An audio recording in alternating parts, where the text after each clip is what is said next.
కొట్టడం, డిఫెన్స్ అంటే అవుట్ కాకుండా అడ్డు పెట్టడం.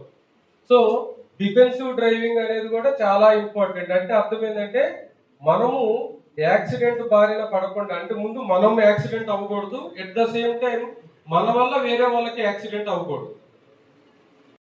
ఎలాంటి జాగ్రత్తలు తీసుకోవాలి అనేటటువంటి దీనిలో భాగంగా ముఖ్యంగా మనకి ఫిజికల్ గా మనకి ఏమైనా ప్రాబ్లం ఉందా అంటే మనందరికి చాలా మందికి తెలియదు.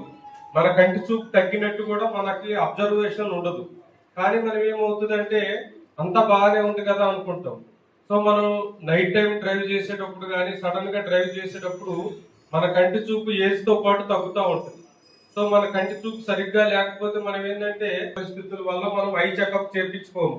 అంతా బాగానే ఉంది కదా, కనపడుతుంది కదా అని చెప్పి వాహనాన్ని నడుపుతాం. కానీ దాంట్లో తెలియకుండా మనం స్ట్రెయిన్ అయినప్పుడు మనకి విజన్ బ్లర్ అయినప్పుడు కూడా యాక్సిడెంట్ అయ్యేటటువంటి అవకాశం ఉంటుంది.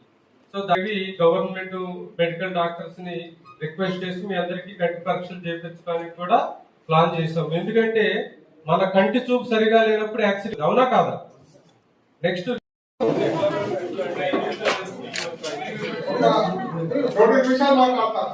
మాట్లాడాము.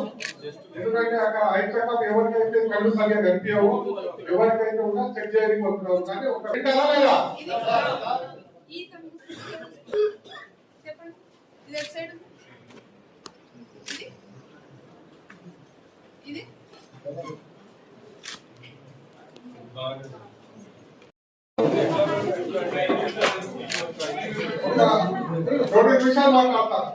మాట్లాడాము.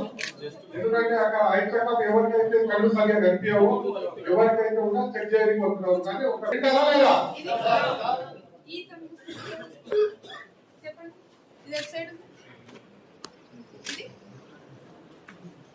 ఇది